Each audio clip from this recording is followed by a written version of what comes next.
Welcome to the Successful Nurse Coach podcast. On this podcast, Laura and Shelby, both board-certified nurse coaches, show you how to make as much money as you want in private practice as a nurse coach.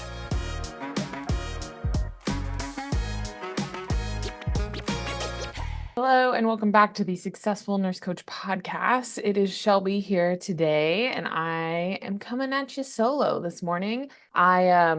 I'm a little raspy in the voice this morning. It's giving very radio show host this morning. I hosted a party yesterday with my friends, and these are my childhood best friends that I'm still lucky enough to have in my life. And that usually means that we sit and talk for like 8 hours straight. And that is exactly what we did. We played the game, Where Should We Begin by Esther Perel, who is a couples therapist. And we had 4 couples all play this like vulnerability exercise game, which is pretty on brand for me in general, but it was a lot of fun, and my voice is literally sore from laughing and talking and all the things. So happy to bring you sexy radio show host vibes this morning. But I want to talk to you guys all about how to talk about your coaching. This comes up every single week on coaching calls, and I kind of just want a resource for it for you guys to reflect back on. And to be honest, this is something that I needed a lot of help with in the beginning because I'm a chronic over-explainer. Over-explaining so that I'm understood is like a terrible coping mechanism I used to have. And really the essence here, like with most things, is to generate curiosity, right? We know that coaching is experiential. We know that coaching is really challenging to put in the words, especially when you're new. And so I want to give you some guide rails, and I want to give you a challenge of like, here's some rules, here are some examples, here's how I do it, here's how I've seen other people do it. And you, my friend, are just going to get to go out there and be bad at this part for a few times, okay? At least the first 10, 20, 30 people that you tell about nurse coaching aren't going to get it, aren't going to understand, are going to kind of like squint at you and be like, that doesn't sound real. That's okay. It's a rite of passage. But you just have to be willing to stumble through this part as you find your own words, as you find the right words for you to describe what coaching is. But I'm hoping to give you a foundation this morning. People ask me every week in our coaching programs, like, Shelby, what is the right thing to say? How do I accurately describe this? Basically, how do I get it right? And I could give you all of the scripts in the world. We could sit here all morning and do that. I do have some, but we could spend hours and hours and hours and hours. And really, the work is on you, my friend. The work is on you to sit down, to put words to paper, to practice saying it out loud, to go to the grocery store and tell the checkout lady what you do. Like, you can have safe places to practice. If you're in any of our coaching groups, you can absolutely send a voice memo to your group chat or do a little video. Like, we have so many places where you can kind of get the bugs out. But the reality is when somebody asks you what you do and you're like, oh, I'm a nurse coach. And they're like, oh, what is that? The goal is to not go into a freeze response. The goal is to not shut down, and to have maybe a couple of different ways to talk about coaching just to get the conversation started. So whether you're online or in person, I don't care. It doesn't matter. You're going to have to talk to people on the internet or you're going to have to talk to people in person. So I want you to take that filter out of your brain right off the get-go, okay? Some of these will naturally make a little bit more sense for like in-person connecting or online connecting, and I'll make sure to distinguish. There is no right or wrong way to do it. Don't make social media the villain. If you don't want to do social media, then own it and get out there in real life and go connect with humans. I often see that like, well, I don't do it this way, so I'm different, aka I'm special. And we find a whole bunch of reasons on why we're bad at connecting or we're bad at talking about nurse coaching, and it just like leads to this whole thing. So own your decision, be willing to change your mind, talk to people on the internet, in person. I don't care. Do both, and let's move forward. Okay. My first talking point here is that, and this like really hurts my feelings to have to say this out loud, but leading with your nurse coaching title is confusing to people. And I wish that it wasn't. And I know that we all want to tell the whole world about nurse coaching and how great it is. And I still want to retain that enthusiasm that we feel for nurse coaching, still put the letters after your name, still do all of those things, still talk about nurse coaching, but just know that 90% of the time when you're like, I'm a nurse coach, someone's going to be like, oh, so you coach nurses. Just the natural question that comes back. And it's not because you're doing anything wrong. It's just people simply do not know. And I want to encourage you to potentially choose a different title to lead with. And then when people ask more questions, you can tell them, I was a nurse, I became board certified as a nurse coach, and now I operate as a life coach, as a transformational coach. We can like back up our qualifications with nurse coaching, because I think that that can be helpful for some people. But leading with the nurse coaching aspect is confusing for folks, for now, at least. Other titles: life coach, transformational coach, holistic wellness coach, holistic transformational coach. Like, really, you can call yourself whatever you would like, whatever feels correct. You can call yourself something today and then change your mind and call yourself something different tomorrow. Nobody is writing it in stone. You can call yourself a healer, like, really, the sky is the limit. And I know having a lot of options can be overwhelming. Over the years, I have changed my Instagram bio like 400 times. And you know what? No one's ever messaged me and say, hey, I saw that you changed your Instagram bio from nurse coach to business coach. What's that about? Not one time, team, not one time at all. As you are on your own growth journey and your own evolution, you might wear a couple of different hats on the way. You might serve a couple of different niches, and you might want to change your Instagram bio from time to time, or you might want to change the title on your business card, and that is all right. That's all right. For me personally, I say that I'm a nurse coach because I work primarily with nurses, right? So if you are a nurse coach wanting to work with nurses, work in the hospital, please lead with this. This is a great way to naturally, you get the question, oh, so you work with nurses? And then you can say, yes, I do.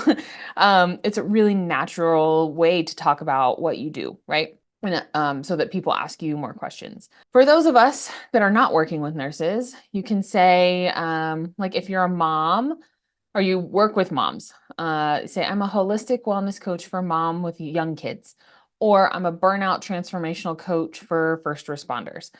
A lot of you listening don't have a niche yet, an ideal client yet, and that is okay. Go generic. I'm a life coach. I'm a transformational coach. I'm a holistic wellness coach. We can be generic until you niche down. And then if you change your mind, you can change your mind. Not uncommon to like explore the niche, what your niche is. If you like it, fine tune it for like 2 to 3 years. Not uncommon at all. Then, so you introduce yourself of like, yeah, I'm a holistic wellness coach that works with moms with young kids. And people are either going to go, oh, cool. And they're not going to ask you any further questions. And that's fine. Or they're going to be like, I've never heard about that before. That is your cue. That is your cue. Continue, be like, provide more context, jump in, tell them about your work. And I want to remind you here that we are not telling them about you. You are not talking about yourself. You are talking about the modality of coaching, right?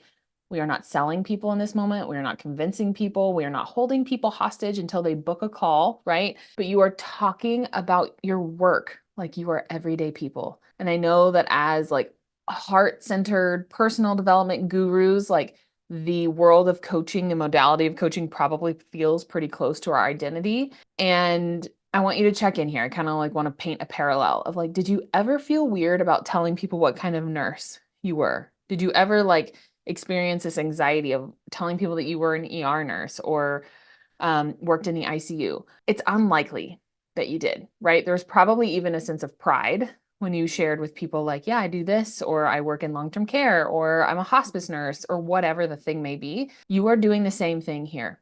And I know it might feel a little different, but right now you two are just two humans talking about work, talking about what you do. There's no perfect thing to say in this moment that is going to make people be like, here's my credit card. I want to spend time with you. Maybe in a few years that could happen. For me personally, it has not happened yet, but just right now, you two are talking about work. And if you feel that energy, that excitement of like, oh, maybe this person will be interested, I encourage you, like, acknowledge it, breathe, feel your feet on the ground, bring yourself back into the present moment as best you can, and remind yourself that you did weirder things as a nurse. Remember, like suppositories and Foley catheters, and like, I promise you do weirder things at your day job than talk about nurse coaching. I promise. So when somebody tells you, Oh, I've never heard of that before. You can say something to the effect of like, yeah, I help moms with young kids get more balance back in their life. Our mentor literally says, people hang out with me and make more money. That's his tagline. Some other examples here are like, I work with CEOs to get the most out of their business and their lives, or I work with women who can't say no, who are overworked, overtired, and always put themselves last so that they can finally put their preferences first. You can sense the niche talk in these sentences, right? So this does get easier. The closer you find your niche, we're able to talk about it. If you don't have a niche, again, deep breath, coach 10 people. We will be closer to who you are supposed to serve in this world. It's okay to not know yet, but you can sense probably some familiar like niche exercises, ideal client exercises. I work with moms, I work with CEOs, I work with women, and we describe a little bit of their pain points and describe a little bit of their desired outcome, right? Putting their preferences first, creating balance with their life. The CEOs, to get the most out of their business and their life. Oh, this one I came up with, and for those of you who do work with nurses, like you're welcome in advance. I make sure that nurses have a life outside of the hospital. So good. Like that one's so punchy. Someone please use that and tell me how it goes. So here's some more generic ones if you don't have a niche yet. I specialize in the art of life transformation, working with each client's individual values to create a life worth living or a life that they love. I work with people who are ready for a complete life makeover in the next 90 days. Those are big statements. I know nurse coaches feel some sort of way about overpromising, but like full send it. Here, team, go speak to the highest potential because there are people out there that can experience a whole life transformation in 90 days. When they're super ready, super open to the process, it's 1000% possible. And just know that you aren't selling anything in the spot, right? We are talking about what you do. Again, the goal of this conversation is not to get someone to say yes to coaching because not everybody that you meet is going to be ready for coaching in that exact precise moment. But the goal here is to create a connection, to plant a seed, to generate curiosity. And maybe you are talking to your next ideal client. This will happen 100%. Or maybe they know somebody of like, oh, that sounds like my sister. Or man, my mom has been a nurse for so long and she barely takes PTO. Like it will click potentially to refer you to someone and be like, yeah, I would love to connect with them. Like there's so many ways to move forward here, which is really, really wonderful. But the goal, and I say this to help you take the pressure off of getting it perfect or getting like 16 calls booked from 16 connection conversations, like just to be realistic with like how conversations actually flow in the real world. The goal is to connect. The goal will not always be to invite. Sometimes the invitation will naturally arise. And if it does, take it, roll with it, go with it. Don't be weird about it. But just, I see so many nurse coaches getting frustrated of like, well, they weren't interested, or I told them all about it and they didn't care, and blah, blah, blah. The stories we tell ourselves. And that's a really easy way for your brain to just opt yourself out of this whole experience. If we are looking for proof that we are going to fail, this is an easy place to find it.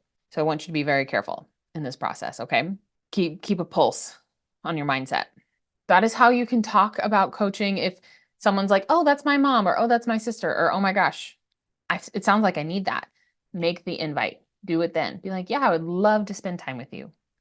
Coaching is super experiential, so like you'll more fully understand after we have our session together, which is free, by the way. But I would love to spend time with you. Or if they're like, that's my sister, be like, yeah, here's my Instagram, or here's my Facebook, or here's my email. Have her reach out to me. I would love to gift her a session on your behalf. And it gets to be that easy. You don't have to over explain. You do not ever talk about your packages and what they look like. Like those are all logistic things that are they are enthusiasm drainers. People's eyes will glass over. They don't really care yet. That's okay. Someone might ask you, well, what does it look like? How do the sessions work? Be like, yeah, we meet for about an hour and I have a whole system. I'll set you up, but I really like to just be in the moment. So whenever our session comes up, we will discuss in the beginning on what you would like to focus on, what's present for you, what's heavy for you, what's exciting for you. And then I'll work you through the session. We will spend time slowing down so that we can pay attention to all the details and all the nuances and identify if there's any long-term work or any long-term goals to be done here. I really want to like highlight, do not be like, you meet with me for 9 sessions over 12 weeks. Our brain likes to go there because it's easy to talk about, but like it doesn't mean anything until you've done the proposal process, which if you are new here and want to learn more about that, scroll back on our podcast here and we have a ton about the proposals, right? But you don't know enough about them to talk about your work together yet. So even telling them that can be helpful too. Of like, well, after our first session, I'll be able to better recommend what a longer term coaching container would look like. But really, until we're in it, I'm not sure. I'm not sure what the work is here yet, but I would love to see if there's any potential for us here, which is really confident and really transparent, right? Of like, if there's not work to be done here, then you're kind of giving yourself an out too, which is great. So yeah, that if I was having conversations face to face, that's what I would say.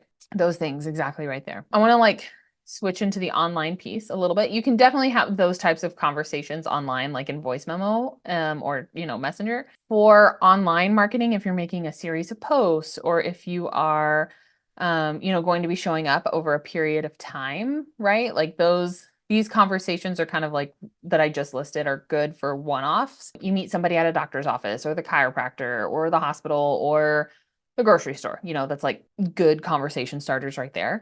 If you're going to be showing up online over the next year, here are some things to keep in mind. There's 2 different types of marketing. We deal a lot in the organic marketing space, right? You're not paying for ads, you're working off referrals, service-led, free coaching first. We're like belly to belly with people in the real world. And in organic marketing, and in paid marketing, you can use these too, but for organic marketing specifically, we got 2. We got pain point marketing and we have desire-based marketing. And I'll talk about both of these things. So pain point marketing is a targeted marketing strategy that identifies and addresses specific problems, challenges, frustrations, also known as pain points, that potential customers experience. The primary goal is to highlight how a product or service can alleviate the issue, providing relief or solution to the customer's pain. One thing I want to highlight here is you really need to use words that your potential clients use, not words that you use for pain point marketing, right? An example of this would be, I want to lose 20 pounds. That's how your client describes it. Or I want to feel stronger in my body is like another one I hear people say. Or health ones are easy because they're black and white to understand. But I want to run a 5K. I want to like a really transactional black and white goal. Your nurse coach brain, especially, if you're like in the functional med space or keto or plant-based or like whatever, your brain immediately starts running with like, they're probably not eating enough protein. They're probably not getting enough sleep. They can't lose 20 pounds because they're perimenopausal. Like your diagnoses brain kind of like comes online a little bit. And I just want to encourage you to where you don't talk about people's pain points in your nurse coach brain. You talk about the pain points. I want to lose 20 pounds. I want to run a 5K. I want to sleep through the night. Use the people's complaints as your launching point of like, how can I help somebody sleep 8 hours through the night with what I know, right? With my medicine, with my perspective, with my experience. Sometimes you might not be able to help people, right? You don't have to help everybody under the sun, but I see folks, especially like in the somatic world, and I'm guilty of this too, of like using the sciencey label for things like freeze response, fight, flight, shut down, capacity, like using these words that like not everybody knows the definition of, versus like for freeze, I hear people being like, I just shut down or I lock up or I don't know what to do next is a really common phrase. Or if they go into like a flight response, maybe like I feel my heart racing and then I get sweaty and my legs feel jittery. Rather than like putting a science label on it, using their words to describe their experience will help you resonate more deeply with them. And then we're going to be offering solutions based off those pain points. And I'll give some examples here in just a second. On the other side of the coin, we have desire marketing. So appealing to the positive aspirations, dreams, and goals of potential clients. This approach emphasizes the desired outcome and benefits that customers can, oh, I hate that I just said customers. Gross. Sorry, team. That clients can achieve by using your service, by using your coaching, by participating in your coaching, not paying you money, but in your coaching space, in your coaching container. This is painting the vision. I know you've heard Laura and I talk about this 100 times, but this is painting the vision. If you lose the 20 pounds, then what? What are you doing with your time? What is possible for you? What is on the other side? What are you doing with all this extra energy? All the things, like what is on the other side of the goal, the big, the bright, the juicy, the fun, the exciting, like this, right?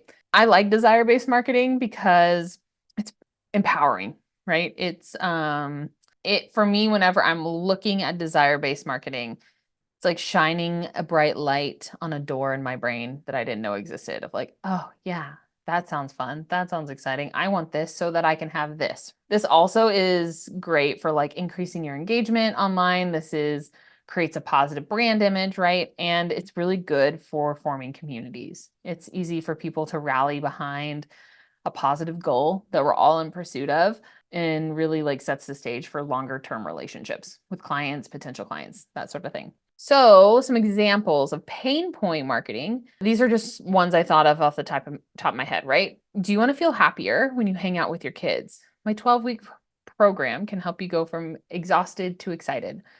Do you want to not hate your job every day? My one-on-one program focuses 100% on you, assessing if you are in the right career and getting clarity on what the next steps are. Examples of desire-based marketing is when I lose that 50 pounds, I'm going to take that trip, ask for a raise, quit my job to pursue my passion. Or when I'm no longer burned out, I will hike more, travel more, eat better, spend time with friends and family. You'll see a lot of desire-based marketing with entrepreneurship, right? The time freedom, the financial freedom. Entrepreneurs lean pretty heavily into that, and that's why probably most of us are here in the first place. But online, the highlight reel is what we're all addicted to, right? And you find someone's highlight reel that you're in resonance with, and kind of game over. They can't do any wrong, or they have to do something really drastic to do anything wrong, and you kind of become a little bit of a fangirl. I have a few of these people on my feed, and they're just like potential openers for me in my reality. Their precise reality isn't one that I necessarily desire, but just like their boldness and their bravery for life is what inspires me. So that's why I follow them and I buy things from them all the time. Testimonials are also really good for desire-based marketing, right? You can talk about yourself and your own outcome, but that gets kind of maybe not repetitive, but you might want to change it up every once in a while and like proof that you can actually help other people do it too. So having testimonials to like prove your point is or prove that the desire is possible, prove that the vision is possible is helpful as well here. Also, online, you may see that certain types of marketers or marketing agencies will tell you to choose one or the other, pain point or desire-based marketing. And like with most things, team, like the black and white advice usually doesn't land in our community super well. So to blend it, right? Maybe you're a little bit heavier on oh my gosh. You can tell I talked a lot yesterday, right? Maybe you lean heavier to one or the other. Neither are the villain, neither are wrong. But I think being able to express both is really helpful in just different ways. Talking about what you do and how you help people is really, really helpful, and also boosts your own confidence when you talk about coaching. All right, team. So last story here. A lot of you resonate whenever I share, what's a good way to label these stories? They're not like mess ups, but it's kind of like stories of like whenever I talked about coaching to people and it backfired, just to be like, oh, that helps me feel better, right? Whenever I tell people, like I only made like less than 10K in my first year of coaching, people are like, oh, that makes me feel so much better. I think that Laura and I just have been in our community for so long that people think that we like came out of the gate and were instant successes, and that just wasn't it. We had success, but it wasn't like an overnight instant 7-figure business. We worked really hard to build that and grow it. So that all being said, let me share some stories with you of when these things backfired, right? So, beginning of my practice, I want to work with burned out nurses. I'm messaging and friend requesting a lot of nurses online. I want my practice to be completely online. I don't want to be reliant on, the time and availability I have to be in person because I wasn't a mom at the time, but I was preparing for motherhood. I wanted my business to really be mobile and work for me. So I'm in travel nurse groups, I'm in ER nurse groups, places where I have things in common with people. And I message this woman's last name was Love, which is just like adds another level of irony to this story. But I'm messaging, offering free sessions, which in retrospect I wouldn't do. I would just message to be like, hey, I found you in this group. My name's Shelby. Nice to meet you. Like just do an intro to a cold lead on the internet. But a friend requested this person, and I think she actually commented on one of my posts. And she had been a nurse for like 40 years. I mean, I have a lot of respect for people who work bedside for 40 years. And she asked me what I did, and I told her, oh, I coach nurses on how to not be burned out.